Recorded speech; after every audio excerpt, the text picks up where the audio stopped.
નમસ્કાર મિત્રો, સ્વાગત છે તમારું ગુજરાતી ટીપ ચેનલની અંદર. તો દોસ્તો, વિજ્ઞાન અને ટેકનોલોજીના ધોરણ 5 થી 10 જે પાઠ્યપુસ્તક આધારિત પ્રશ્નો અને તેના જવાબની સિરીઝ ચાલી રહી છે.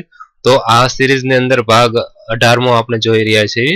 તો આ 18મા ભાગની અંદર 851 થી 850 900 સુધીના પ્રશ્નો અને તેના જવાબ આપણે જોઈશું. તો જે મિત્રોએ હજુ સુધી અમારી ચેનલ સબસ્ક્રાઇબ નથી કરી તેને જણાવવાનું કે પ્લીઝ તમે અમારી ચેનલ સબસ્ક્રાઇબ કરી અને સાથેનું બેલ આઇકન છે એ જરૂર દબાવજો, જેથી કરીને કોઈ પણ વિડીયો અપલોડ કરવી કે તરત જ નોટિફિકેશન દ્વારા છે તમને જાણ થઈ શકે અને તરત જ તમે છે આ માહિતીનો છે ભરપૂર ઉપયોગ કરી શકો. તો ચાલો જોઈએ. 851 પ્રશ્નમાં સૂર્યમંડળનો સૌથી નાનો ગ્રહ કયો છે? તો સૂર્યમંડળનો સૌથી નાનામાં નાનો ગ્રહ બુધ છે. તો પૃથ્વીનો પડોશી ગ્રહ કયો છે? તો પૃથ્વીનો પડોશી ગ્રહ શુક્ર છે. નેક્સ્ટ, સૌરમંડળનો સૌથી તેજસ્વી ગ્રહ કયો છે? તો સૌરમંડળનો સૌથી તેજસ્વી ગ્રહ શુક્ર છે. નેક્સ્ટ, પૂર્વથી પશ્ચિમ દિશામાં પરિભ્રમણ કરતો ગ્રહ કયા કયા છે? તો પૂર્વથી જે પશ્ચિમ દિશાની અંદર પરિભ્રમણ કરે છે આવા ગ્રહ છે શુક્ર અને નેપચ્યુન. આ બંને ગ્રહો છે એ પૂર્વથી પશ્ચિમ દિશાની અંદર પરિભ્રમણ કરે છે. નેક્સ્ટ, એક પણ ઉપગ્રહ ન ધરાવતા ગ્રહો કયા કયા છે?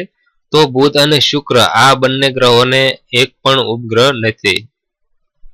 નેક્સ્ટ, સૌરમંડળનો કયો ગ્રહ લાલાશ પડતો અથવા તો લાલ રંગનો છે? તો સૌરમંડળનો જે મંગળ ગ્રહ છે એ લાલાશ પડતો અથવા તો લાલ રંગનો ગ્રહ કહેવામાં આવે છે. નેક્સ્ટ, ફોબોસ અને ડેમોસ ઉપગ્રહ કયા ગ્રહને છે? તો ફોબોસ અને ડેમોસ નામના ઉપગ્રહ છે એ મંગળ ગ્રહને છે. જેવી રીતે આપણે ચંદ્ર ઉપગ્રહ છે તેવી જ રીતે ફોબોસ અને ડેમોસ આ બંને ઉપગ્રહો છે મંગળ ગ્રહના છે. નેક્સ્ટ, સૌરમંડળનો સૌથી મોટો ગ્રહ કયો છે? તો સૌરમંડળનો સૌથી મોટો ગ્રહ છે ગુરુ. નેક્સ્ટ, ટ્રિટોન અને નેરીડ કોના ઉપગ્રહ છે? તો ટ્રિટોન અને નેરીડ છે નેપચ્યુનના ઉપગ્રહ છે.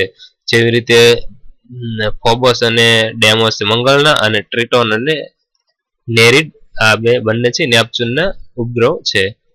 નેક્સ્ટ, પ્રાચીન કાળમાં કેટલા ગ્રહોનો ઉલ્લેખ થયેલો છે? તો પ્રાચીન કાળની અંદર 6 ગ્રહોનો ઉલ્લેખ થયેલો છે. નેક્સ્ટ, લઘુ ગ્રહોમાં સૌથી મોટો અને સૌથી પહેલો શોધાયેલો ગ્રહ કયો છે? તો લઘુ ગ્રહોની અંદર સૌથી મોટો અને સૌથી પહેલા જે શોધાયેલો ગ્રહનું નામ છે સિરિસ. નેક્સ્ટ, કયા સમયગાળામાં મહત્તમ ઉલ્કા વર્ષા જોવા મળે છે? તો ઓગસ્ટ થી નવેમ્બર સુધીની જે સમયગાળો છે આ સમયગાળાની અંદર છે ઉલ્કા વર્ષા એટલે કે ખરતા તારા આપણને અવકાશમાં વધારે જોવા મળે છે.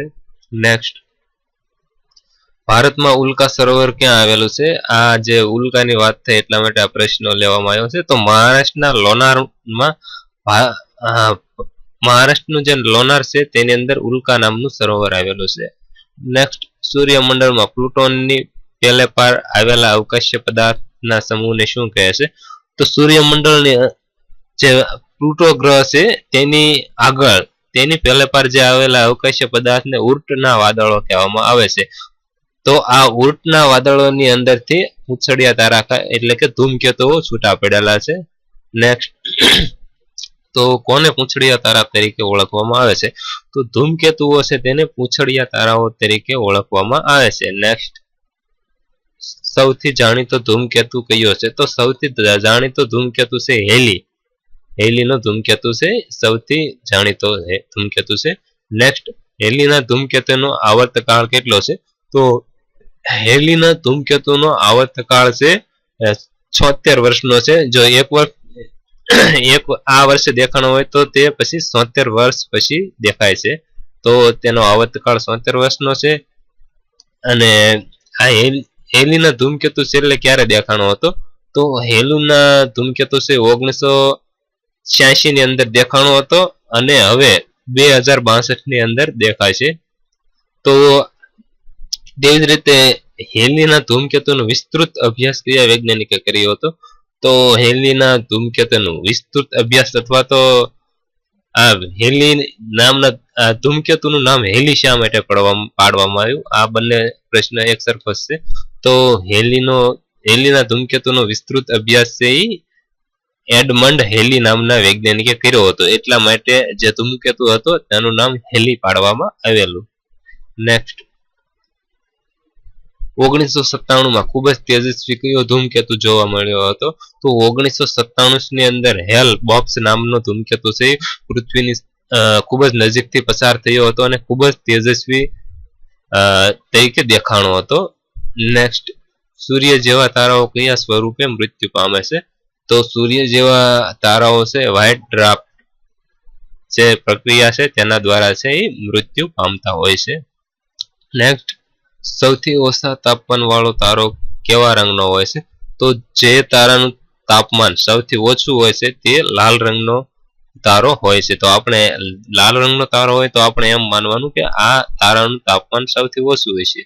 તો તેવી જ રીતે સૌથી વધારે તાપમાન વાળો તારો કેવા રંગનો હોય છે? તો સૌથી વધારે તાપમાન વાળા તારો ભૂરા રંગનો હોય છે.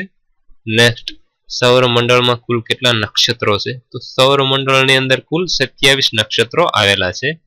નેક્સ્ટ ચંદ્ર દરેક નક્ષત્રમાં કેટલા દિવસ રહે છે? તો ચંદ્ર છે દરેક નક્ષત્રની અંદર 1 દિવસ રહે છે. નેક્સ્ટ સૂર્ય દરેક નક્ષત્રમાં કેટલા દિવસ રહે? ચંદ્ર દરેક નક્ષત્રમાં 1 દિવસ અને સૂર્ય દરેક નક્ષત્રની અંદર 3.6 દિવસ રહે છે. 13.6 દિવસ રહે છે. નેક્સ્ટ રોકેટને ન્યૂટનના ગતિના કયા નિયમ મુજબ કામ કરે છે? તો રોકેટ ન્યૂટનના ગતિના ત્રીજા નિયમ પ્રમાણે કામ કરે છે. જે નિયમ છે આઘાત બળ અને પ્રત્યાઘાત બળ સમાન મૂલ્યનું અને પરસ્પર વિરુદ્ધ દિશાની અંદર હોય છે. આ ન્યૂટનના ગતિનો ત્રીજો નિયમ છે.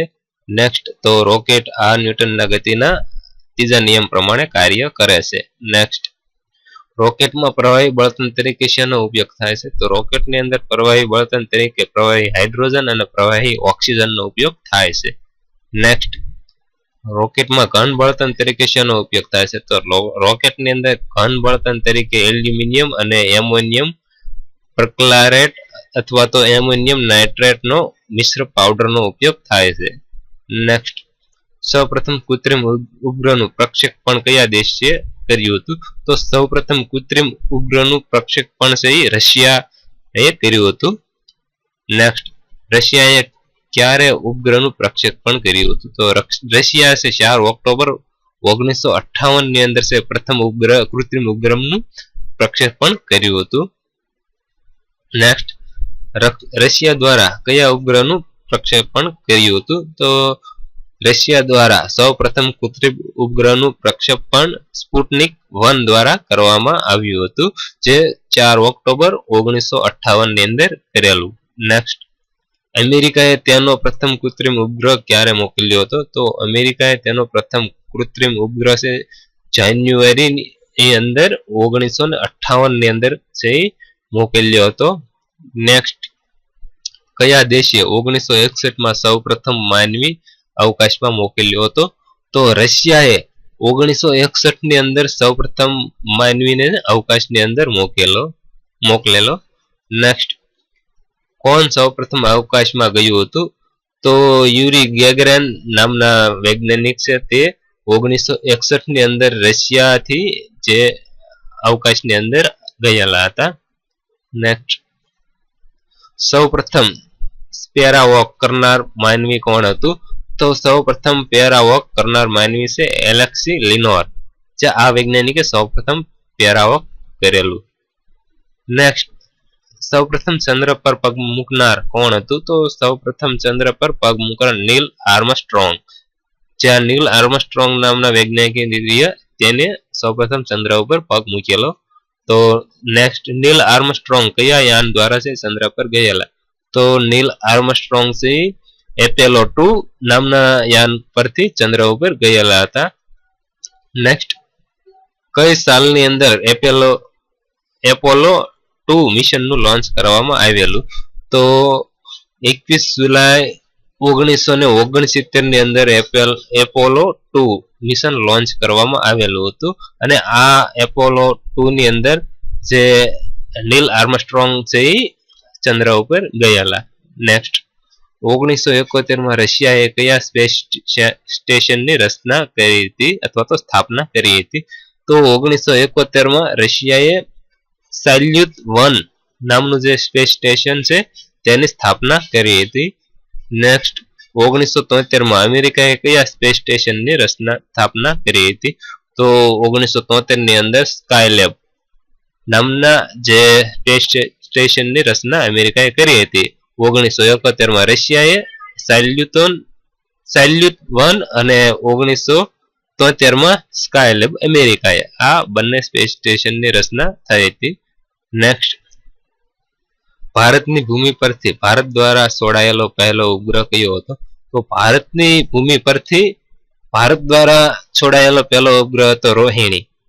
નેક્સ્ટ, રોહિણી ઉપગ્રહનું પ્રક્ષેપણ કઈ સાલની અંદર કરવામાં આવ્યું? તો રોહિણી ઉપગ્રહનું પ્રક્ષેપણ છે 1980 ની અંદર ભારત દ્વારા ભારતની ભૂમિ પરથી કરવામાં આવેલું. નેક્સ્ટ, પહેલા સ્પેસ શટલનું નામ શું છે? તો પહેલા સ્પેસ શટલનું નામ છે કોલંબિયા. નેક્સ્ટ, પહેલા સ્પેસ શટલનું પ્રક્ષેપણ કઈ સાલની અંદર કરવામાં આવ્યું? તો પહેલા સ્પેસ શટલનું પ્રક્ષેપણ 12 એપ્રિલ 1981 ની અંદર કરવામાં આવેલું. નેક્સ્ટ, હબલ ટેલિસ્કોપનું પ્રક્ષેપણ કઈ સાલની અંદર કરવામાં આવ્યું? તો હબલ ટેલિસ્કોપનું પ્રક્ષેપણ 1990 ની અંદર કરવામાં આવેલું. નેક્સ્ટ, હબલ ટેલિસ્કોપનું પ્રક્ષેપણ કયા સ્પેસ શટલ દ્વારા કરવામાં આવ્યું? તો હબલ ટેલિસ્કોપનું પ્રક્ષેપણ છે ડિસ્કવરી જે સ્પેસ શટલ છે તેને દ્વારા કરવામાં આવેલું. નેક્સ્ટ, સ્પેસ શટલ ઉડાન કયા સ્પેસ સેન્ટરથી કરવામાં આવે છે? તો સ્પેસ શટલનું લોન્ચિંગ અથવા તો ઉડાન છે એ કેનેડી સ્પેસ સેન્ટરથી કરવામાં આવે છે. નેક્સ્ટ, કલ્પના ચાવલા કયા સ્પેસ શટલમાં મૃત્યુ પામ્યા હતા? તો કલ્પના ચાવલા છે એ કોલંબિયા સ્પેસ શટલ છે તે પાછા ફરતી વખતે છે અકસ્માત થયું હતું અને આ અકસ્માતની અંદર છે કલ્પના ચાવલાનું મૃત્યુ થયેલું. તો દોસ્તો આ હતા વિજ્ઞાન અને ટેકનોલોજીના ધોરણ 5 થી 10 આધારિત પાઠ્ય પુસ્તકના જે પ્રશ્નો છે જે સ્પર્ધાત્મક પરીક્ષાઓની અંદર પૂછાતા હોય છે. તો દોસ્તો આ સિરીઝની આગળના વિડીયો જોવા માટે તમે પ્લીઝ અમારી ચેનલને સબસ્ક્રાઇબ કરી લો અને સાથેનું બેલ આઇકન છે જરૂર દબાવજો. થેન્ક યુ, આભાર. તથા વિડીયો જો તમને પસંદ હોય તો એક લાઈક જરૂર કરી વધારેમાં વધારે શેર કરવા વિનંતી. Thank you. સબસ્ક્રાઇબ કરો ગુજરાતી ટીપ યુટ્યુબ ચેનલ અને સાથે બેલ આઇકન દબાવી ઓકે કરો.